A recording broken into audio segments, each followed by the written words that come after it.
Hi, I'm Mike Papantonio, and this is America's Lawyer. So far this year, drug companies have raised their prices nearly 1,200 times, just this year alone, just because they can. We'll tell you how that impacts health care. And the Church of Scientology is trying to get rape charges against an actor and member dismissed by the Supreme Court so the public doesn't pay attention to the growing scandals around that cult. We'll bring you the details. In Cuba, well, they've done some amazing breakthroughs with Alzheimer's research and treatment while the U.S. firms are caught phoning up data for decades. We'll explain what's happening. All that and more is coming up. Don't go anywhere. America's Lawyer starts right now.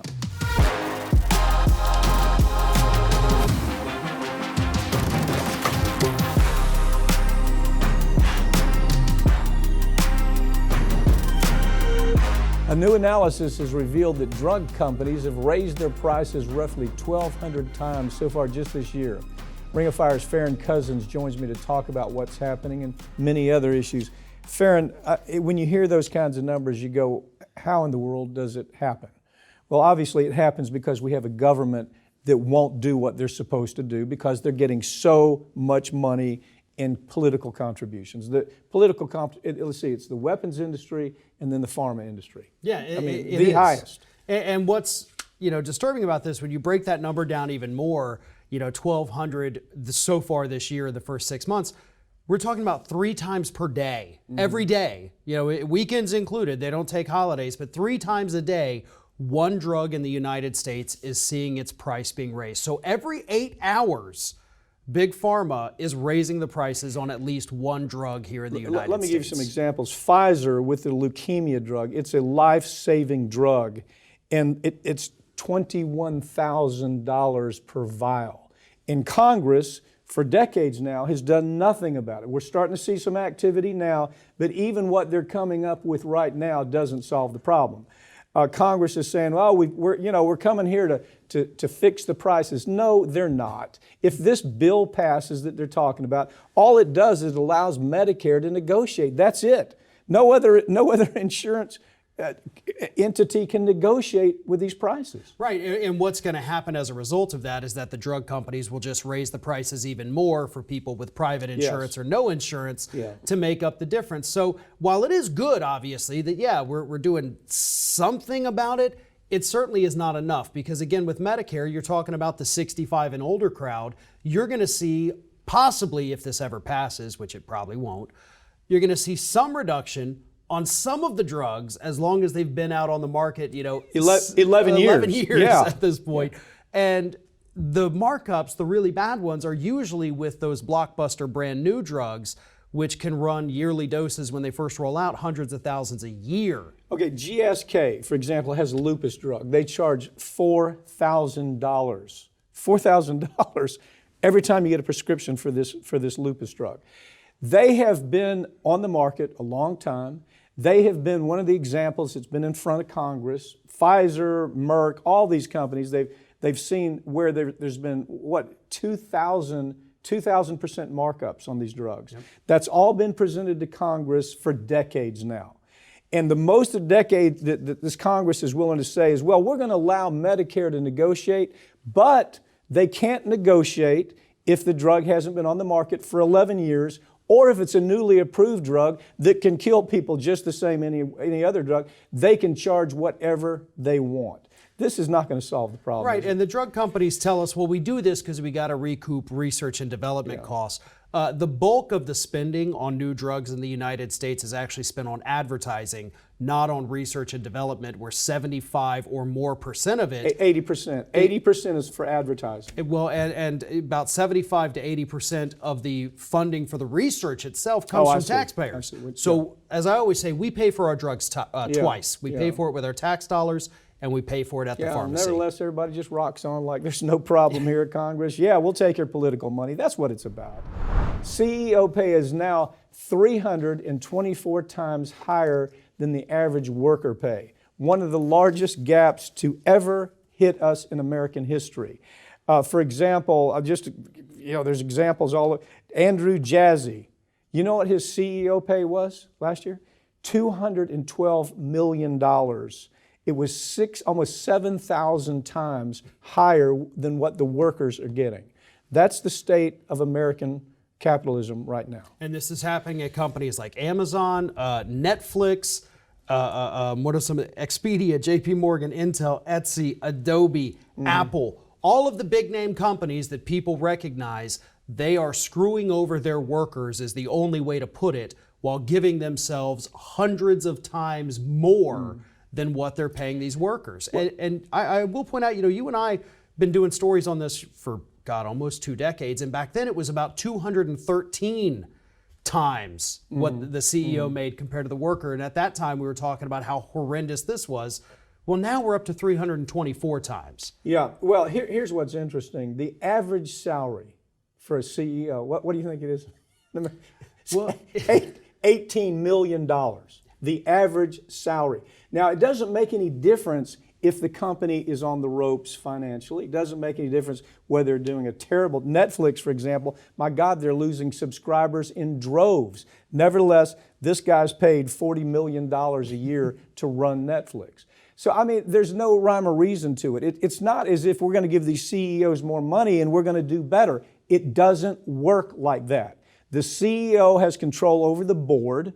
The board is chosen primarily by the CEO. He brings in friends, people that he's worked around for years. Those are the board members. And then the board members go from company to company to company, and they get paid on every board that they're participating in. Did I get that right? Yeah, and there's been plenty of reports over the years that show most of these corporate boards share at least one member with another board. Yes. So, the New York Times, the people who sit on that board, some of them also sit on these corporate boards. Yeah. Same thing with other media outlets. You got big pharma boards also sitting with chemical company boards.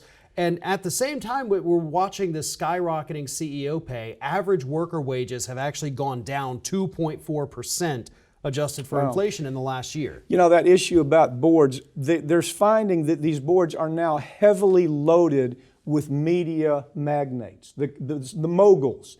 Load them up with the media moguls. That way, if we make a drug that kills thousands of people, the media is still going to act like nothing's wrong. They're not going to report the story.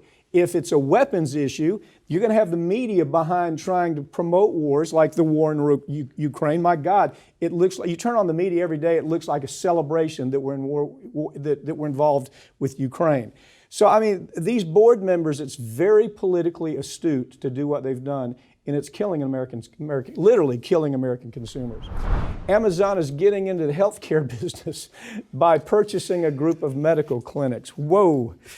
This is, as soon as I saw this, I said, wow, this is going to go bad fast. Give me your take. It is funny mentioning the media. The Wall Street Journal is hyping this up like, oh my God, what a great day for healthcare, because Amazon, one of the worst corporate abusers in the country, is going to be taking over, 180 medical clinics across the country. Yeah. I mean, something has to be done is my initial reaction. You can't just allow this corporate behemoth to sell you everything from toilet paper to prescription drugs to web services for the United States military. This is nuts that we're just letting Amazon take everything over. Oh, and by the way, he also owns the Washington Post. Yeah, well, this virtue signaling that Amazon's doing is really repulsive.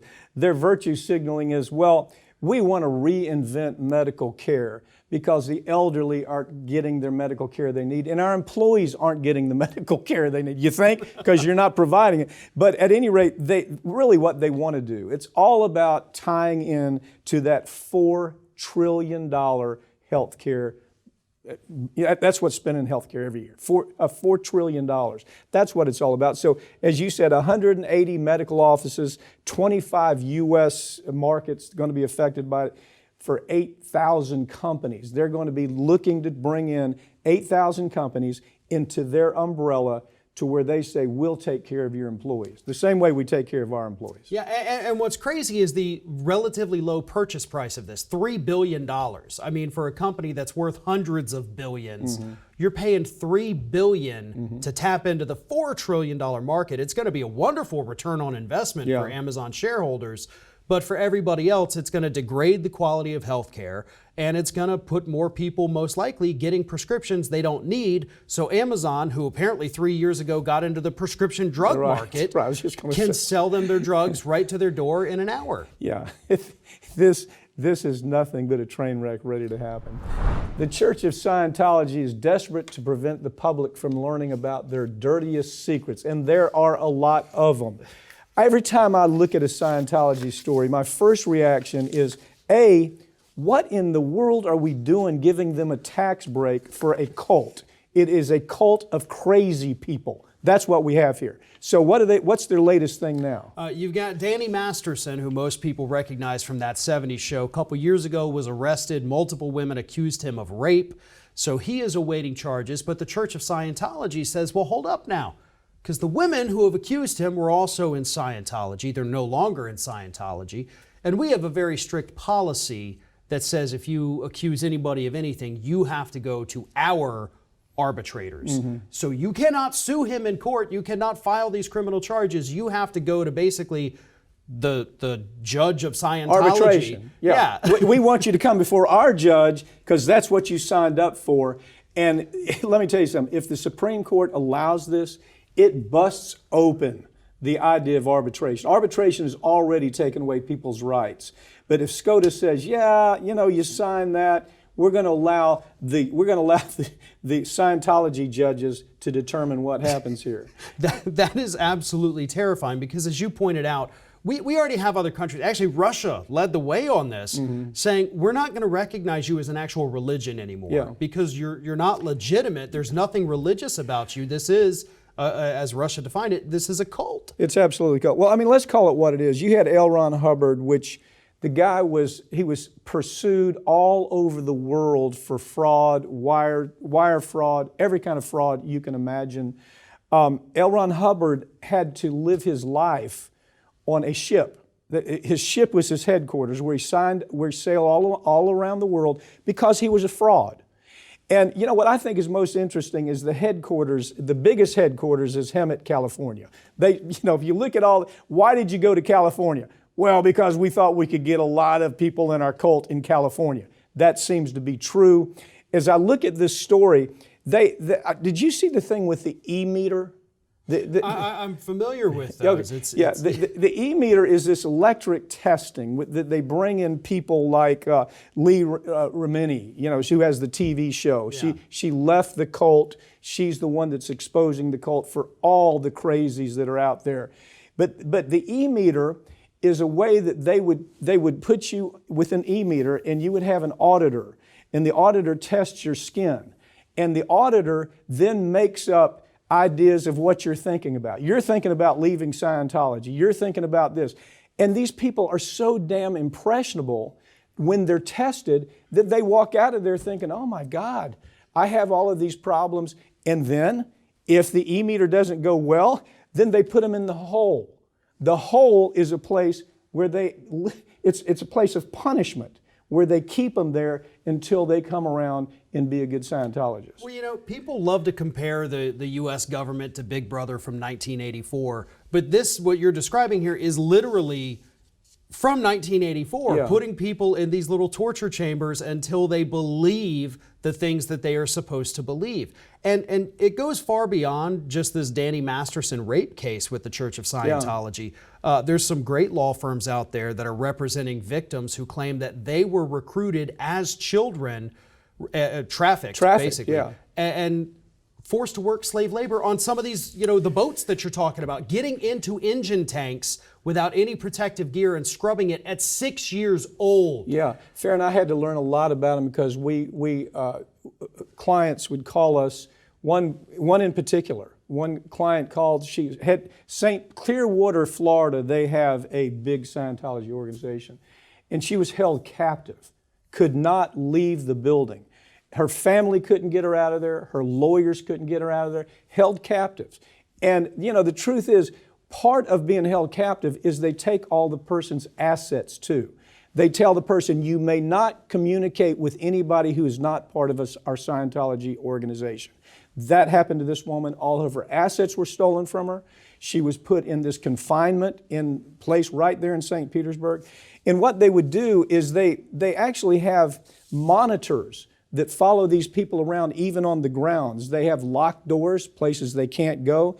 They have internet filtering. They have telephone filtering. And so the point is, who in the hell says, yeah, this is a good idea? Apparently California, it is the home and this epicenter for the Scientologists. I'm looking for the case. I'm simply looking for the case to bust these people up in a big way, and we may be onto one right now. The Wisconsin Attorney General is trying to hold more than a dozen companies accountable for poisoning citizens in the state with PFAS chemicals. You and I have done this story again and again. I don't know, here again, how often do you see this story covered in the media? Oh, never. This was a blurb kind of in the Chicago Sun-Times. Had it not been for that, I wouldn't have seen it anywhere. Okay, you know why that is? 3M is one of the ugliest. DuPont is one of the companies that we dealt with. We dealt with them up in the Ohio River Valley. But the truth is, 3M has contaminated water to where people, they don't understand that this stuff will kill you. It causes cancer. It causes birth defects. And everybody, even if I were to tell, I was with some folks this weekend. They were talking about, well, we just got this notice about PFAS in our water. Think everything's okay? No, everything is not okay. I mean, give me your take on it. You followed this story as much as I have. Yeah, I mean, look, this is, it's in my body right now. It's in your body. 98% of people watching this, it's in your body right now, and it's bioaccumulative. It's going to build up over time. Mm-hmm. So what this Wisconsin Attorney General is doing here is really trying to get his state to do what other states have done and say, listen, we've got to hold these people accountable. It's 16 companies, 3M, Tyco Fire, BASF, all these other companies as well, saying, you guys knew you were poisoning us. You told nobody. Right. You let it happen. The media kept it secret. Yeah. The DOJ, we gave our information that we had in the Ohio River Valley to the DOJ. They have all of that information. Nobody's been prosecuted. There's been no meaningful criminal investigation that has followed the money here to where we know they've known about this for 50 years. They've been getting away with. U.S. Chamber of Commerce. Everybody thinks, the U.S. Chamber of Commerce is mom and pop. They're out there for us. No, U.S. Chamber of Commerce, if you look at their board, they're heavily 3M folks. So the U.S. Chamber of Commerce started a campaign to say, this is not that bad. Don't worry about PFAS. Every scientist that studied this said it's a killer. And even when you tell people it's in your drinking water, that your kids are drinking it, it's like a yawn moment. It's like when we post this and we talk about, when this segment is posted and you compare this segment and the numbers of people coming through to look at this segment compared to a political segment, won't be a comparison. And we're talking about stuff that'll kill you. Right, exactly. And that is part of the problem, is getting the public to actually care about these things that are in your body that will kill you, and the steps you hopefully might be able to take to encourage your politicians to do something about it. How about your local water facility?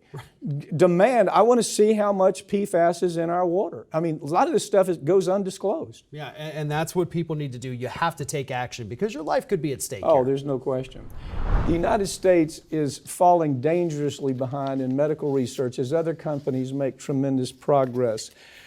Farron, this story about Cuban drugs that really are making a difference in Alzheimer's disease. Now, we compare that to what happened with Genentech and what happened with Biogen. Genentech and Biogen lied to the American public for a decade. They said, we have this great Alzheimer's drug. Even the clinicals were phonied up. But we know the Cuban drug really does work. I mean, the clinicals are, first of all, they're honest, nothing phonied up, and it's working. Right. Give me your take on this. Cuba is now in phase 4 yes. of their drug trials for this Alzheimer's and Parkinson's drug because it's showing that, hey, it's stopping. It is stopping brain deterioration and helping people actually improve their cognitive functions. Yeah. That is amazing. They're almost, I don't want to give too much hope here, but it seems like they're almost reversing these conditions. If you read the articles, you certainly looks like that. Yeah, and then we, as you said, contrast this to the U.S., which, by the way, both of these stories came out within about 48 hours of each other, and nobody connected them. No. But the U.S., 20 years, our drug companies that we're funding through the National Institute of Health using taxpayer dollars, the phoning up was so bad, they weren't just lying about the results. They were photoshopping their own images of people's brains to show, oh, look, it got better. Yes. And then they finally looked and said, wait a minute, you just took a picture of a healthy brain and cut out that part and glued it on top. There's a reason for all this, okay? And we have a 99% failure rate with 99% with American companies that are saying we're solving this problem. First of all, they started off with a lie. That's where this all begins. Yep. The big lie started off with phonied up research that was coming that said, look, if we can deal with the amyloid problem and the plaque problem, if we can reduce the amyloid problem in the brain and the plaque problem in the brain, we're going to cure it. They found out, no, it's not even accurate. They were said, we have a drug because we have reduced plaques and we have reduced the amyloid problem. But it had nothing to do in the long run with Alzheimer's. Right, so they developed these drugs that attacked these issues that were not the issues. Yeah. And honest to God, the difference here, because it's not just Cuba, who also, by the way, has a lung cancer vaccine that we're in the U.S. not allowed to take. So they've got this, they've got the Parkinson's treatment, the Alzheimer's. South Korea has become a leader in medical development. China has taken over. It's because we are profit-driven here in the United States. We let big profits. So instead of tackling the real diseases, what are our drug companies doing? Well, look at the ads on TV. Are you moving your leg a little too much while you sleep? Here's $500 a month for this drug. It'll stop your leg moving. Are your eyes a little too scratchy every now and then? Those are the problems we're tackling while the rest of the world... It's called corporate low-hanging fruit. Yeah. Okay? And here's one big difference. When the best article that I saw that analyzed this, they said, look, there's a research gap in America that there's not in some of these other companies, in other countries like Cuba. Because the research is driven by government. Government is hands-on on that research. Academic institutions are hands-on with that research. And then they tie up the idea that if we compare our kind of what you would call is the STEM system of education, where they found out now we don't teach calculus, we don't teach the kind of advanced biology that people need to have in school. We've cut back all of our hard sciences for the most part in public schools. And the list of comparisons between why we are where we are in the United States with corporate-driven research versus government/education-driven research is a big difference, isn't it? Well, and these big pharmaceutical companies go out there, they headhunt these individuals, the smart folks, the scientists, and they say, hey, listen, you've got a very promising career ahead of you. How would you like to come make $300,000 a year, fresh out of school with your PhD? But instead of working on cancer, how about you work on this, a new antacid for us? We know there's a lot of heartburn medications, but you work on this one, we'll pay you a lot of money, you're going to be fine. But in the end result, we're seeing more and more, it's kind of like the chickens have come home to roost, okay? And the end result is we're seeing a disaster where it comes to performance of drug after drug, medical device after medical device, and it needs to be rethought. Farron, thanks for joining me, okay? Thank you. That's all for this week, but all these segments are going to be available this coming week right here on this channel. And you can follow us on Twitter. You can follow us at America's Lawyer. I'm Mike Papantonio, and this has been America's Lawyer, where every week we try to tell you the stories that corporate media won't tell you because their advertisers won't allow for it, and sometimes their political connections won't allow for it. So we try to avoid all that. We call balls and strikes here. There is no side. There's no Democrat side. There's no Republican side. It is balls and strikes. It's not for everybody, but we hope you enjoy it. We'll see you next time.